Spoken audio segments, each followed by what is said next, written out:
El mensaje llegó a las 2:17 de la madrugada. Ella dormía a mi lado. Yo la abrazaba. Todo estaba en silencio. Entonces vibró su teléfono. No pude evitarlo. Lo miré.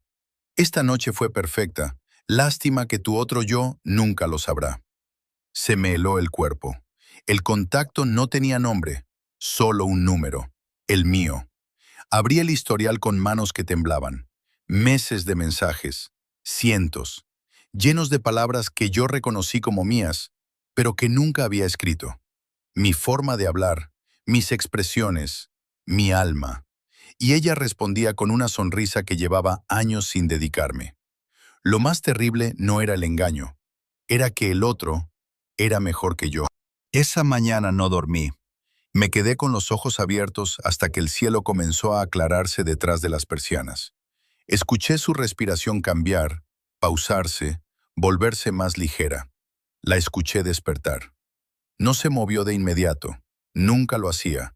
Siempre había unos segundos, entre el sueño y la vigilia, en que ella simplemente existía, sin urgencia, sin el peso del día. Yo solía observarla durante esos segundos antes de que todo empezara, antes de que se pusiera la careta que se ponía cada mañana. No sé desde cuándo empecé a llamar la careta. Se levantó sin mirarme. Fue al baño, abrió el grifo, y mientras el agua corría, yo seguía mirando el techo con el teléfono en la mano.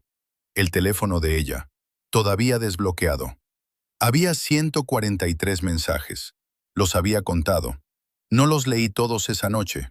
Solo los suficientes para entender que lo que tenía en las manos no era una conversación entre mi esposa y un amante. Era algo peor. Era una conversación entre mi esposa y alguien que pensaba como yo, hablaba como yo, recordaba cosas que solo yo podía recordar, pero que claramente no era yo.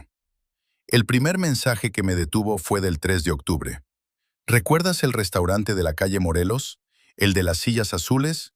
La primera vez que te llevé ahí pediste arroz con leche y dijiste que sabía a tu abuela. Me quedé paralizado. Ese restaurante cerró hace 4 años. Nunca se lo había contado a nadie más. Ni a mis amigos, ni a mi hermano. Solo a ella. Una noche en que estábamos borrachos y hablando de cosas que ya no existen. Y ahora alguien lo recordaba por mí. Escuché el agua del baño apagarse. Metí el teléfono debajo de la almohada. Me pregunté si era la primera vez que lo hacía, o si llevaba meses escondiendo cosas en el mismo lugar que ella. Ese día fui al trabajo como si nada. Contesté correos. Asistí a una reunión que no recuerdo. Comí algo que no pude terminar. Y en el metro de vuelta a casa, me di cuenta de que había pasado 8 horas sin pensar en nada que no fuera ese número de teléfono. El mío. Enviando mensajes que yo no recordaba haber escrito. Llevaba 6 años casado con Valentina. 6 años en los que habíamos construido algo que, desde afuera, parecía sólido. Una casa pequeña en el sur de la ciudad. Un gato que dormía en el sillón. Cenas los domingos. Viajes cortos en verano. Pero hacía tiempo que algo había comenzado a vaciarse. No fue una explosión. No fue un engaño. Una mentira. Una traición evidente. Fue más lento que eso. Fue como cuando dejas una vela encendida en una habitación cerrada y cuando regresas ya no hay oxígeno, no hay fuego, solo cera fría. Así nos habíamos vuelto. Lo peor es que ninguno de los dos había dicho nada, como si los dos hubiéramos decidido, en silencio, esperar a que el otro hablara primero. Valentina era arquitecta. Trabajaba en un estudio pequeño que diseñaba casas para gente con más dinero del que nosotros jamás tendríamos. Le gustaba su trabajo. Solía llegar a casa con bocetos en la mano y los ojos brillantes de explicarme cosas que yo entendía a medias. Solía. Ahora llegaba y ponía los bocetos directamente en su escritorio, sin explicarlos, sin mostrarlos. Yo tampoco preguntaba. Y ahí estaba el problema. No en los grandes fracasos, sino en los pequeños abandonos. En el ¿cómo te fue? Que dejé de hacer. En la forma en que ella dejó de esperarme despierta cuando yo llegaba tarde. En los silencios durante la cena que empezaron siendo incómodos y terminaron siendo normales. El amor no siempre muere de golpe. A veces simplemente deja de mantenerse con vida. Nosotros, sin darnos cuenta, Habíamos dejado de hacerlo al mismo tiempo. Recordé una noche de hace 2 meses. Valentina había llegado a cenar de buen humor. No era algo común. Se había puesto un vestido que no le veía desde hacía tiempo. Se había recogido el pelo de una manera diferente. Y durante la cena me habló con una energía que yo no reconocía. Me habló de un proyecto nuevo, de una casa que iba a diseñar junto al mar, de cómo quería que tuviera ventanas enormes para que la luz entrara desde todos los ángulos. Yo la escuché. Asentí en los momentos correctos. Hice las preguntas adecuadas. Pero en algún punto de la noche, ella se apagó. No de golpe, poco a poco, como si fuera notando algo que le faltaba en mi mirada, algo que yo no estaba dando sin saber que me lo pedía. Y antes de que termináramos el postre, ya había vuelto al silencio habitual. Esa noche, antes de dormir, murmuró algo al techo. Dijo, a veces siento que hay dos versiones de ti, y solo una de ellas sigue aquí. Yo creí que era una metáfora. Ahora no estaba tan seguro. Llegué a casa y ella estaba en la cocina preparando algo sencillo con los auriculares puestos. No me escuchó entrar. La observé desde el pasillo. Tenía 34 años. El mismo pelo oscuro de siempre. La misma forma de fruncir el ceño cuando se concentraba. Seguía siendo la mujer más inteligente que yo había conocido. Seguía siendo capaz de desarmar cualquier argumento con una sola pregunta. Y seguía siendo alguien que yo sentía, cada día más, que no lograba alcanzar del todo. Se quitó un auricular cuando me sintió. «¡Hay arroz!», dijo. «Gracias», respondí. Eso fue todo. Nos sentamos a comer frente a frente durante 20 minutos sin decir nada más. Y lo terrible no era el silencio en sí. Lo terrible era que ninguno de los dos lo combatía. Habíamos aceptado esa distancia como quien acepta el clima, sin culpables, sin solución, sin ganas de buscar ninguna de las dos cosas. Pero esa noche, mientras ella recogía los platos, me fijé en algo que antes no había notado. Sonreía. No a mí, no a nada visible, solo una sonrisa pequeña, privada, mientras enjuagaba una taza bajo el grifo. Y entendí que esa sonrisa no era para el día que había tenido. Era anticipación. Me fui a la cama antes que ella. Eso era normal. Yo trabajaba temprano. Ella solía quedarse leyendo o viendo algo en la tablet hasta pasada la medianoche. Pero esa noche no cerré los ojos. Esperé. A las 12:43 apagó la luz del salón. Escuché sus pasos. La escuché cepillarse los dientes, lavarse la cara. Y cuando entró al cuarto yo fingí dormir, con la convicción de alguien que lleva practicando el engaño mucho más tiempo del que le gustaría admitir. Se acostó a mi lado. Durante unos minutos no pasó nada. Y entonces escuché el sonido suave y discreto de una pantalla iluminándose. Me quedé inmóvil. Controlé mi respiración. Escuché ese silencio particular que solo existe cuando alguien está leyendo algo que no quiere que veas. Y luego, sin que yo pudiera verlo, escuché algo que me heló por dentro. Una risa. Pequeña, contenida, pero completamente real. El tipo de risa que no puedes fingir aunque quieras. Llevas 6 años intentando hacer reír a alguien, y descubres que alguien más lo logra cada noche, mientras duermes a su lado. Al día siguiente busqué la fecha. Tomé el teléfono de ella mientras estaba en la ducha y fui directamente a la conversación. Quería saber cuándo había empezado todo esto. El primer mensaje era del 14 de abril, 6 meses atrás. Me detuve en esa fecha porque la reconocí de inmediato. El 14 de abril habíamos tenido la pelea más grande de los últimos 2 años. No recuerdo bien cómo empezó.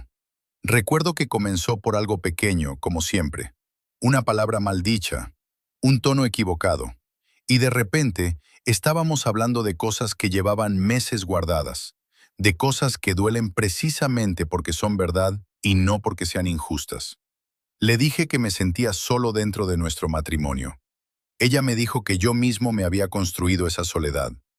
Tuvimos razón los dos, que es la peor forma de tener una pelea. Y cuando ya no pude más, hice lo que siempre había hecho cuando una situación me desbordaba. Agarré las llaves del coche y me fui. Sin decir a dónde, sin saber cuándo volvería. No regresé hasta las 3 de la mañana. Ella ya dormía, o al menos lo fingía. Nunca hablamos de esa noche. La enterramos debajo de los días siguientes y fingimos que no había pasado, que era solo una de esas tormentas que cruzan y se van sin dejar rastro. Pero el primer mensaje era del 14 de abril, la misma noche en que yo me fui. Leí ese primer mensaje 3 veces. ¿Estás bien? 2 palabras, sin firma, desde mi número. Y la respuesta de Valentina, que me partió en dos. No, pero contigo siempre me siento menos sola. Me tuve que sentar, no en el sofá, en el suelo, con la espalda contra la pared fría del pasillo y el teléfono temblando en las manos. Porque lo entendí todo de golpe. Esa noche, la noche que yo me fui y la dejé sola con su dolor, algo había ocurrido. Algo sin explicación lógica, pero que los mensajes documentaban con una precisión que resultaba aterradora. Alguien se había quedado con ella, alguien con mi número, con mi forma de escribir, con mi memoria, mis palabras, mis recuerdos más íntimos. Alguien que sabía lo del restaurante de la calle Morelos y el arroz con leche, y lo que ella había dicho la primera vez que la llevé ahí. Alguien que hizo esa noche lo que yo no fui capaz de hacer, quedarse. Y 6 meses después, ese alguien seguía ahí. Y yo empezaba a entender que, en muchos sentidos que todavía no quería nombrar, ella lo prefería sobre mí. La confronté esa tarde. No lo había planeado. Entró por la puerta y algo en mi cara debió delatarme, porque se detuvo antes de quitarse el abrigo. Me miró de una manera que no era culpa. Era algo más complejo. Algo entre el alivio y el miedo. «Lo sabes», dijo. No fue una pregunta. «¿Quién es?», le pregunté. Hubo un silencio. «No lo sé», dijo. «O sí lo sé, pero no creo que tú vayas a entenderlo». «Inténtalo». Tardó unos segundos. Se sentó en el sofá sin quitarse el abrigo, con las manos juntas encima de las rodillas, como alguien que lleva tiempo ensayando una conversación y que ahora que está frente a ella, ya no recuerda nada de lo que había preparado. «Es como tú», dijo al fin, «exactamente como tú, pero como tú eras antes, o como tú podrías ser si no tuvieras tanto miedo de serlo». No supe qué responder, porque en algún lugar, debajo de la rabia y el dolor y la confusión, había una parte de mí que sabía exactamente de qué estaba hablando. Le pregunté si lo había visto, si habían quedado, si era algo físico. Me dijo que no, solo mensajes. ¿Solo mensajes?, repetí, y noté que mi voz sonaba más pequeña de lo que quería. «Solo mensajes», confirmó, «pero son suficientes». Hubo un silencio largo. El gato saltó al sofá y se acurrucó entre los dos, como hacía siempre, sin saber que ese espacio ya no era neutral. Luego ella dijo algo que llevo días sin poder sacarme de la cabeza. «La noche que te fuiste, alguien se quedó conmigo. Me escribió durante horas. Me dijo todo lo que necesitaba escuchar. No lo que era fácil de decir, lo que era verdad». Se levantó, fue a la cocina, y antes de salir del salón se giró y me miró con una expresión que no era crueldad. Era algo más honesto que eso, algo que dolía precisamente porque no pretendía herir. «Lo peor», dijo, «es que reconocí tu forma de escribir desde el primer mensaje». Y luego se fue. Me quedé solo en el salón, con la certeza de que lo que había descubierto no era una infidelidad. Era algo para lo que todavía no existía nombre, y con el miedo, lento y frío, de que la respuesta a todo esto no estaba en el teléfono de ella, estaba en mí. Esa noche no dormí en nuestra cama.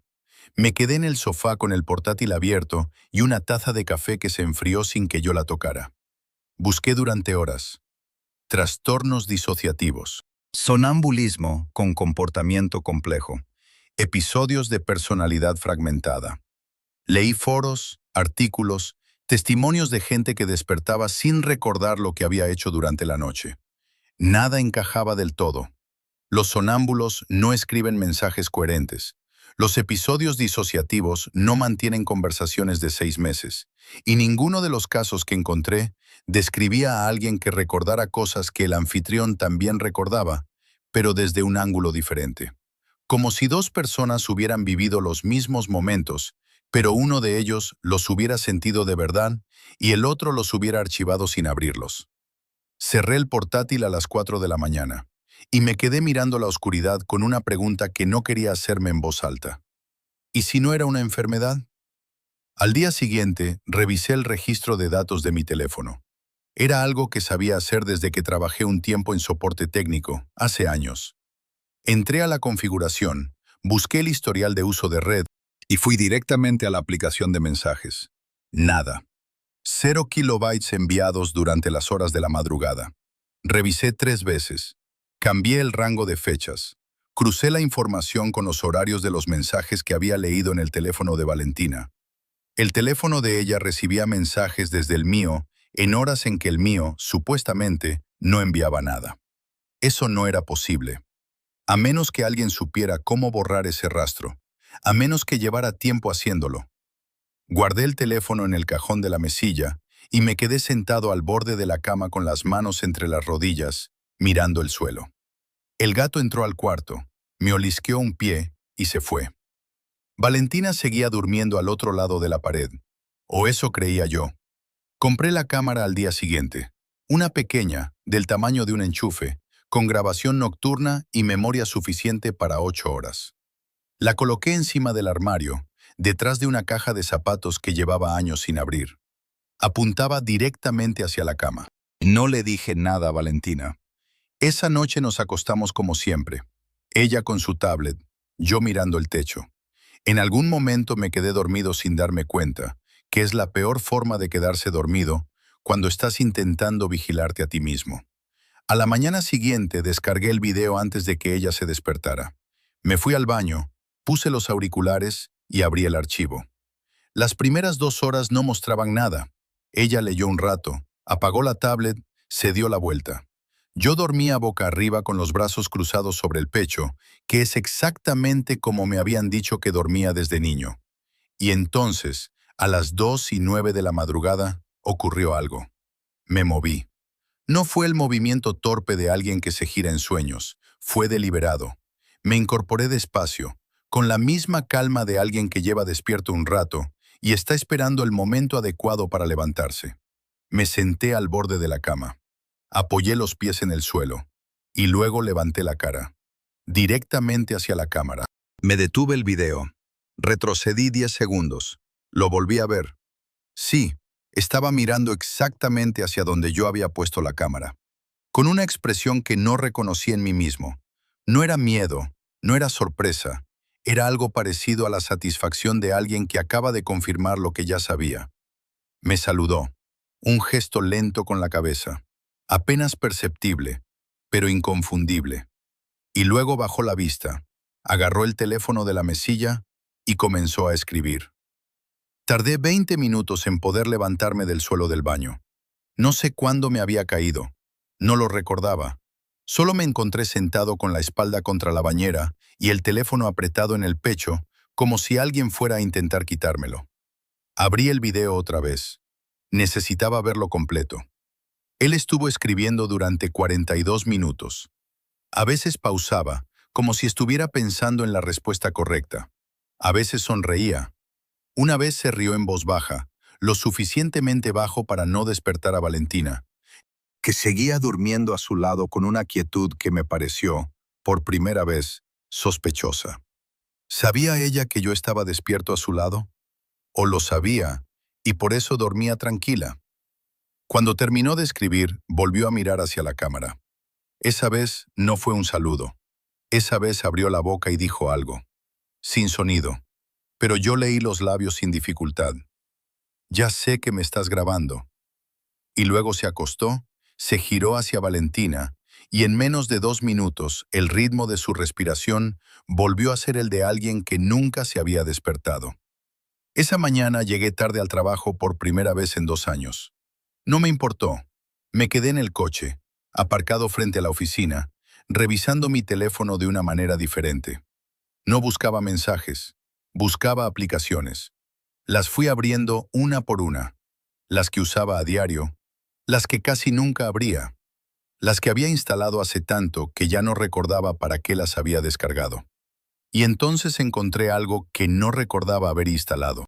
Era una aplicación sin icono visible.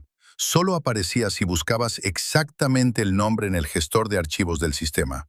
No tenía nombre comercial, solo una cadena de letras y números que no significaba nada para mí. La abrí.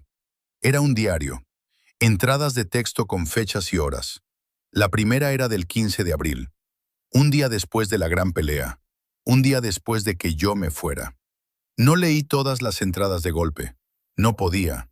Algunas tenían 3 o 4 palabras, otras ocupaban páginas enteras, pero las que sí leí esa mañana me dejaron sin lenguaje para describir lo que sentí. La entrada del 15 de abril decía: anoche lloró sola durante horas. Yo me quedé. Él no pudo. Esa es la diferencia. La del 22 de mayo. Hoy me preguntó si la quería. Le dije que sí. No fue mentira. Solo que el que lo siente no es el que ella ve durante el día. La del 3 de agosto. Él cree que lo que hacemos está mal, que estoy fragmentado, que soy un síntoma. Pero los síntomas no planifican. Los síntomas no eligen. Yo elijo cada noche quedarme, cuando él prefiere huir. Y la última entrada que leí, fechada 2 semanas antes de que yo encontrara los mensajes. Lleva 3 años matándome poco a poco, ignorándola, vaciándola, convirtiéndose en alguien que ya no merece lo que ella le da. Yo no soy un trastorno, soy lo que él debería haber seguido siendo. Cerré la aplicación, salí del coche, volví a entrar. Tenía que llamar a alguien. El doctor Arriaga había sido mi psicólogo durante 1 año y medio, hace casi 4 años. Lo dejé cuando creí que ya no lo necesitaba.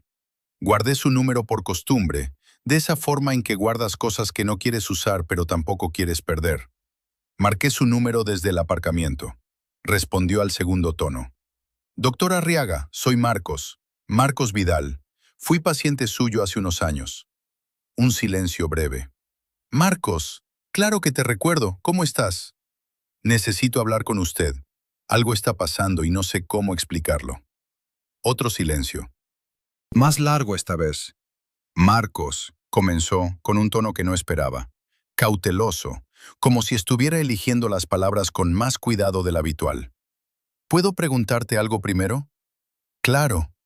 ¿Recuerdas haber venido a verme hace unos meses? El coche de repente me pareció más pequeño. No, dije. ¿Por qué no fui? Silencio. Alguien que usaba tu nombre vino a 3 sesiones entre mayo y julio, dijo el doctor despacio. Conocía detalles tuyos que solo tú podrías saber. Hablaba de tu infancia, de tu padre, de la forma en que aprendiste a desaparecer emocionalmente cuando las situaciones te superaban. Yo asumí que eras tú, que habías vuelto. No pude responder. Canceló la última cita, continuó Arriaga, y no volvió. Yo pensé que habías decidido dejarlo de nuevo. ¿Qué le dijo? En esas sesiones, ¿qué le dijo? Una pausa larga. Que estaba intentando reparar algo. Que había alguien que dependía de él y que él no pensaba fallarle esta vez. Colgué sin despedirme. No fue descortesía. Fue que ya no me quedaba voz. Pasé los días siguientes en un estado que solo puedo describir como vigilancia permanente. Dormía poco y mal. Dejé el café porque me ponía demasiado nervioso y porque con o sin cafeína, mis noches ya eran un campo de batalla. Empecé a escribir en una libreta todo lo que recordaba de cada mañana. La posición en que me despertaba, si tenía el teléfono en la mano, si Valentina estaba o no estaba en la cama, si había algo diferente en el cuarto. La mayoría de las mañanas todo parecía igual, pero algunas no. El martes de la tercera semana me desperté con el teléfono desbloqueado sobre el pecho. La semana siguiente amanecí con los pies en el suelo, como si me hubiera sentado al borde de la cama y no hubiera llegado a levantarme del todo. Y una mañana, la peor de todas, me desperté con una taza de té en la mesilla, caliente, recién hecho. Valentina no había entrado al cuarto esa noche. Lo sé porque la cámara seguía grabando. Nadie había entrado, solo yo. Valentina, por su parte, había cambiado de una manera que resultaba difícil de ignorar. Durante el día seguía siendo la mujer silenciosa y distante de los últimos meses. Comíamos sin hablar demasiado. Nos movíamos por la casa sin rozarnos, como dos planetas en órbitas paralelas que nunca llegan a cruzarse. Cuando yo entraba a una habitación, ella salía o se quedaba pero sin girarse del todo, como si mi presencia fuera algo que podía tolerar, pero no celebrar. Pero había algo diferente en ella que antes no estaba. Una ligereza, no felicidad exactamente, algo más parecido a la calma de alguien que ha encontrado algo que le falta desde hace tiempo y que todavía no sabe si puede conservarlo, pero que por ahora le basta con saber que existe. La veía llegar del trabajo y antes de quitarse el abrigo, consultar el teléfono con un gesto que intentaba disimular, pero que yo ya conocía demasiado bien. La veía sonreír leyendo mensajes durante la cena, con el teléfono boca abajo sobre la mesa, creyendo que yo no lo notaba. La veía, en los momentos en que creía estar sola, con los ojos cerrados y una expresión en el rostro que no me dedicaba hace años. Y lo más cruel de todo era esto. Yo la quería, todavía, a pesar de todo lo que estaba descubriendo, a pesar de la rabia y la confusión y el miedo, seguía queriéndola de una forma que me resultaba físicamente dolorosa. Y verla así, con esa ligereza nueva que no era mía pero que también lo era la contradicción más grande con la que había tenido que vivir en mucho tiempo. La segunda confrontación fue ella quien la inició. Una noche de martes. Yo estaba en el estudio, revisando el video de la semana anterior, cuando ella llamó a la puerta y entró sin esperar respuesta. Se sentó en la silla frente a mí y me miró con una expresión que no era la del primer día. Esa vez no había alivio, solo cansancio. «Sé que has puesto una cámara», dijo. No lo negué. «¿Y?», pregunté. «¿Y qué viste?». Vi a alguien que no soy yo mirar directamente al objetivo a las 2 de la madrugada y decirme que ya sabía que lo estaba grabando. Valentina no reaccionó con sorpresa. Asintió despacio, como si eso confirmara algo que ya esperaba escuchar. «¿Cuánto tiempo llevas sabiendo lo que pasa de verdad?», le pregunté. «No lo de los mensajes, lo otro, lo que eres capaz de entender sobre esto que yo todavía no puedo nombrar». Tardó un momento. «Desde el principio», dijo. Esas dos palabras cayeron en el cuarto como algo que no iba a poder recogerse. «Desde el principio supe que no eras tú», continuó. «Reconocí tu forma de escribir, sí, pero también noté que era diferente, más directo, menos calculado, como si las palabras vinieran antes del filtro y no después. Y aún así seguiste. No fue una acusación, fue una constatación. Aún así seguí», repitió ella sin bajar la vista. «Porque llevaba meses intentando hablar contigo y no llegaba a ninguna parte. Y de repente había alguien que me escuchaba de verdad, que recordaba cosas que a ti se te habían olvidado, que me preguntaba cómo estaba y esperaba la respuesta completa, no solo la que era cómoda de escuchar. Es parte de mí, Valentina. Lo sé. Entonces estás enamorándote de mí». Hizo una pausa que duró demasiado. «Estoy enamorándome de quien tú eras», dijo, «y de quien podrías volver a ser. Y no son lo mismo». Esa noche intenté quedarme despierto. Lo planifiqué con toda la seriedad de alguien que sabe que está jugando una partida que no entiende del todo. Preparé café. Puse alarmas cada 20 minutos. Puse el video en bucle para tener algo que ver. Me senté en el borde de la cama y me prometí que esa noche no iba a perder. Valentina durmió a mi lado sin decir nada. Y yo la observé respirar durante 2 horas, completamente despierto, completamente presente, completamente yo. A las 11:40, despierto. A las 12:14, despierto. A la 1:10, despierto. Y entonces, nada. No recuerdo haberme dormido. No recuerdo haber cerrado los ojos. Solo recuerdo mirar el techo y luego no mirar nada. Y cuando volví a ser consciente de que existía, ya había luz gris entrando por las persianas y Valentina no estaba en la cama. Miré el teléfono. Tenía 3 mensajes enviados a su número entre las 2:03 y las 2:51 de la madrugada. No recordaba ninguno. Los leí con las manos quietas, aunque por dentro no había nada quieto. El primero decía, «¿Estás despierta?». El segundo, «Sé que él lo está intentando. que se está peleando consigo mismo para no perder el control, pero no va a poder. Nunca ha podido con las cosas que importan de verdad. El tercero era el que más me costó leer. No te preocupes, yo no me voy a ir. Encontré a Valentina en la cocina. Estaba de pie frente a la ventana, con una taza entre las manos, mirando el patio interior como si esperara que ocurriera algo ahí fuera. No se giró cuando entré. ¿Los leíste?, preguntó. Sí. ¿Y? Me apoyé en el marco de la puerta. Miré su perfil. Pensé en todo lo que habíamos sido y en todo lo que habíamos dejado de ser, y en la cosa extraña e imposible que ahora se interponía entre nosotros sin ser exactamente ajena. ¿Tú qué quieres que pase ahora?, le pregunté. Valentina giró la taza entre las manos.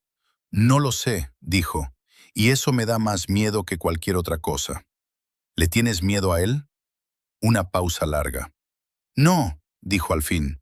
Le tengo miedo a lo que siento cuando leo sus mensajes. Le tengo miedo a lo fácil que es querer a alguien que te da lo que necesitas. Hizo una pausa. Y le tengo miedo a lo injusto que es que ese alguien y tú sean la misma persona. Salí de la cocina sin responder, porque no había respuesta que fuera verdad y cómoda al mismo tiempo. Y yo ya estaba demasiado cansado de decir cosas que solo eran una de las dos. Esa tarde volví a abrir el diario. Fui directamente a la última entrada, la que tenía fecha de esa mañana. 4 líneas. Anoche casi no pudo.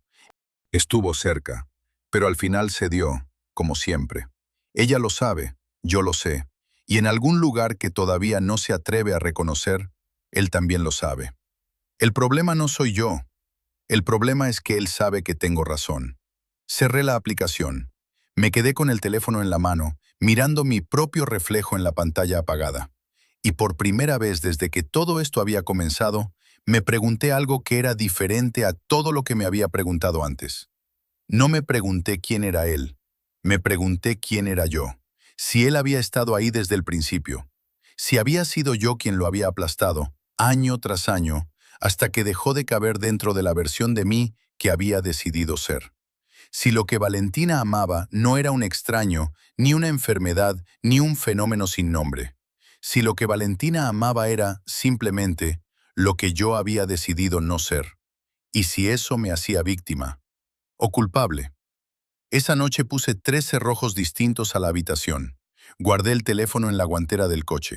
Me até la muñeca a la cama con un trozo de cuerda que encontré en el trastero, lo suficientemente floja para que no cortara la circulación, pero lo suficientemente tensa para despertarme si intentaba levantarme.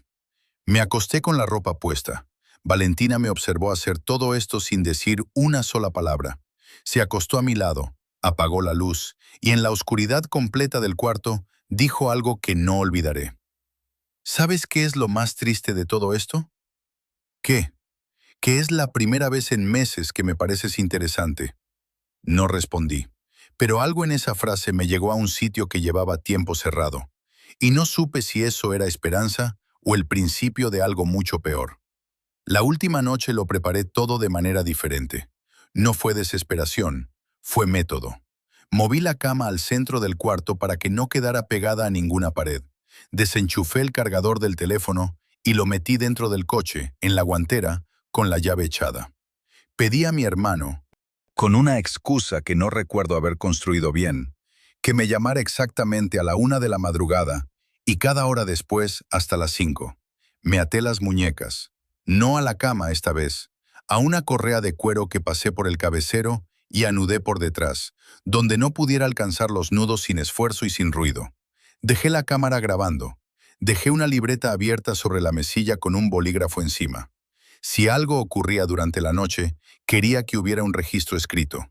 Quería que, si él escribía, lo hiciera ahí, donde yo pudiera verlo al despertarme. Valentina me observó desde el umbral de la puerta. No dijo nada durante un momento largo. Luego dijo, ¿crees que esto va a funcionar? No, respondí, pero necesito intentarlo. Asintió. Apagó la luz del pasillo, y en la oscuridad escuché sus pasos alejarse hacia el salón, donde había estado durmiendo desde hacía 3 días sin que ninguno de los dos lo mencionara en voz alta. Me quedé solo. La llamada de mi hermano llegó a la 1 en punto. Descolgué al primer tono. Hablamos 4 minutos sobre nada. Él notó algo en mi voz, pero no preguntó. Siempre había sido bueno en eso, en detectar que algo iba mal y en respetar el momento en que yo decidiera contarlo. Colgué. Anoté en la libreta 0100. Despierto. Todo normal. A las 2 menos cuarto volví a llamarle él. Esta vez no respondí al primer tono, sino al quinto. Y cuando descolgué, mi voz sonó más espesa, más lenta. Me preguntó si estaba bien. Le dije que estaba luchando contra el sueño. Me dijo que si necesitaba que viniera, venía. Le dije que no. Anoté. 1:46. Costando mantener los ojos abiertos. Muñecas en su sitio. Sin movimiento. A las 2:17 llegó la llamada de las 2. No la respondí. Eso fue lo último que recuerdo. Las 2:17 de la madrugada. El teléfono vibrando sobre la mesilla. El techo del cuarto iluminado tenuemente por la pantalla. La libreta abierta. Las muñecas atadas. Y luego, la mañana. Luz blanca entrando por la ventana. Pájaros. El sonido del tráfico empezando a crecer afuera. Me senté en la cama. Las ataduras estaban deshechas, no cortadas, no rotas, deshechas, con los nudos abiertos con cuidado, como hace alguien que sabe exactamente dónde están y que no tiene prisa. Miré la libreta. Las últimas líneas que yo había escrito seguían ahí, pero debajo de ellas, en la misma página, con una letra que era la mía, pero más vertical, más firme, había algo más. 4 palabras. No vas a ganar. Agarré el teléfono. Sabía lo que iba a encontrar antes de desbloquearlo. Lo sabía de la misma forma en que sabes que una habitación va a estar en desorden antes de abrir la puerta. Por el silencio, por el peso del aire, por algo que tu cuerpo registra antes de que tu mente procese. Un mensaje enviado a Valentina a las 2:31 de la madrugada. Solo una línea. Ya hablé con ella, no te necesita. Me levanté antes de terminar de leerlo. Fui al salón. El sofá donde había estado durmiendo Valentina estaba hecho. La almohada doblada encima del cojín, la manta bien colocada. No como alguien que se ha levantado hace 10 minutos, como alguien que quería dejar las cosas ordenadas antes de irse. Fui a la cocina. Fui al baño. Abrí la puerta de su estudio. Su mesa estaba despejada. Normalmente tenía bocetos, rotuladores, carpetas apiladas. Ahora no había nada, solo la superficie limpia de madera y en el centro exacto, un sobre, con mi nombre. No lo abrí de inmediato. Me senté frente a él durante un tiempo que no supe medir. Lo miraba como si pudiera leer el contenido a través del papel, como si hubiera una manera de recibir lo que estaba dentro sin tener que enfrentarme al proceso de leerlo. Finalmente lo abrí. Eran 2 hojas escritas a mano. Su letra clara, arquitectónica, sin borrones. Como siempre, Valentina no tachaba. Cuando se equivocaba en algo, empezaba de nuevo. Leí. Marcos, no quiero que pienses que esto fue fácil. No lo fue. Nada de lo que he sentido estos meses ha sido fácil. Y sería deshonesto de mi parte pretender que me voy sin dolor. Pero tampoco sería honesto quedarme. Sé lo que estás pensando, que elegí algo que no es real, que me enamoré de una ilusión, de un síntoma, de algo que no tiene cuerpo, ni historia, ni continuidad. Que en cuanto me aleje de ti, eso que sentí también desaparecerá. Puede que tengas razón, pero hay algo que aprendí estos 6 meses y que no puedo desaprender. Que alguien puede conocerte completamente y aún así elegir quedarse. Que el amor no es solo estar presente en los momentos cómodos. Que hay una versión de la intimidad que no tiene que ver con los años que llevas con alguien, sino con la disposición de mostrarte sin armadura. Él se mostró así desde la primera noche. Tú llevas años escondido dentro de ti mismo. Y yo esperé. Dios mío, cuánto esperé. Pero llegó un punto en que esperarte se convirtió en perderme a mí. No te odio. No puedo. Eres la persona con quien construí todo lo que tengo. Y en alguna parte de todo esto, eres también la persona que me salvó cuando más lo necesité, aunque no lo recuerdes porque no fuiste tú quien lo hizo. Eso es lo más extraño de todo, que el hombre que me salvó lleva tu cara, tu voz, tus recuerdos. Y sin embargo yo sé la diferencia. La siento en cada mensaje, en cada palabra, en la forma en que elige las cosas que dice, como si el tiempo fuera un regalo y no una carga.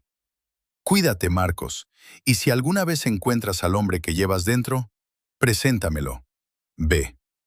Doblé las hojas, las metí en el sobre, y me quedé sentado en la silla de su estudio mirando el rectángulo vacío de su mesa durante lo que debieron ser 20 o 30 minutos, aunque el tiempo había perdido la forma reconocible que tienen los días normales.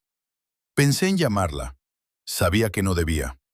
Pensé en ir a buscarla, en decirle que todo podía ser diferente, en prometerle las cosas que uno promete cuando ya es tarde para prometerlas con credibilidad. Pero había algo en esa carta que me lo impedía. No la crueldad, la ausencia de crueldad. Valentina no se había ido con rabia, se había ido con tristeza y con la determinación silenciosa de alguien que ha tomado una decisión después de mucho tiempo y que sabe que la alternativa era seguir perdiendo algo que ya casi no existía. Y yo no tenía argumento contra eso, porque sabía que era verdad.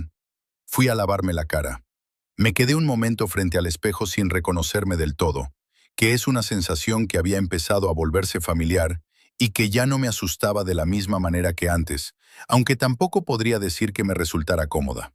Abrí el grifo, me mojé la cara, me sequé, y cuando metí la mano en el bolsillo del pantalón para sacar el teléfono, encontré algo que no recordaba haber puesto ahí. Una fotografía, pequeña, del tamaño de las que imprimían en los fotomatones de los años 90, con los bordes un poco amarillentos. Valentina y yo, en algún lugar junto al mar, con la luz del atardecer dándoles ese color cálido y un poco irreal que solo existe en los mejores momentos. Ella reía. Yo la miraba a ella en lugar de a la cámara. Éramos felices, sin ninguna duda, esa clase de felicidad que no puede fingirse porque la cámara siempre la detecta cuando es real. El problema era que yo no recordaba esa foto, no recordaba ese lugar, no recordaba ese atardecer. No recordaba haber imprimido esa imagen, ni haberla guardado, ni ese momento en que los dos estábamos así. Di la vuelta a la foto. En el reverso, escrita a mano, con la letra vertical y firme que ya conocía, «Este eres tú, el real». Me senté en el suelo del baño. No como una decisión. El suelo simplemente apareció debajo de mí. Miré la foto durante mucho tiempo. Intenté ubicar el lugar, la forma del horizonte, el color del agua, la ropa que llevábamos. Intenté recordar el viaje, la semana, la conversación que habíamos tenido ese día. Nada. Un agujero perfecto en mi memoria con la silueta exacta de un recuerdo feliz. Pero entonces me pregunté algo que no me había preguntado hasta ese momento. ¿Quién había sacado la foto? Si éramos solo nosotros dos, si estábamos solos junto al mar en ese atardecer, alguien más había tenido que estar ahí. Alguien con la cámara, alguien que había capturado ese momento. O no había nadie, o yo mismo la había sacado de alguna manera que no podía explicar. Y en ese caso, la pregunta ya no era quién había sacado la foto, la pregunta era ¿cuándo? El teléfono vibró. Un mensaje, desde mi número, no de Valentina, no de mi hermano, desde el mismo número con el que estaba mirando la pantalla. Era un video, 4 segundos de duración. Lo abrí. La imagen mostraba un cuarto que tardé un momento en reconocer, porque lo estaba viendo desde un ángulo que no era el de la cámara que yo había instalado. Era un ángulo más bajo, más cercano a la cama, como si alguien hubiera sujetado el teléfono en la mano mientras grababa. Y en el plano aparecía alguien sentado en el borde de la cama, con la ropa que yo llevaba puesta ahora mismo, mirando el suelo. Solo un segundo, 2, 3, y entonces levantaba la cara hacia la cámara. Era yo, pero con esa expresión, la que había visto en el video de la cámara de seguridad, la que no era miedo ni sorpresa, sino algo parecido a la tranquilidad de alguien que lleva mucho tiempo esperando este momento exacto. En el segundo 4, antes de que el video terminara, abría la boca. No había sonido, pero yo leí los labios sin equivocarme. No te la robé, ella me eligió. El video se cerró solo. Intenté abrirlo de nuevo. El archivo ya no existía. Busqué en la galería, en los archivos eliminados, en las copias de seguridad. Nada. Como si nunca hubiera llegado. Me levanté del suelo del baño. Fui al salón. Me senté en el sofá donde Valentina había dormido estos últimos días. Puse la fotografía encima de la mesilla, boca arriba, con la imagen hacia el techo. Los dos, felices. En algún lugar que yo no recordaba. Y en el reverso, esas 4 palabras que podían significar 2 cosas completamente opuestas y que no me daban suficiente información para saber cuál era la verdadera. Este eres tú, el real. ¿Me lo estaba diciendo a mí o me lo estaba diciendo a él? Ahí estaba el problema. Llevaba semanas pensando en esto como si fuera una guerra entre 2 personas que ocupaban el mismo cuerpo. Como si hubiera un original y una copia.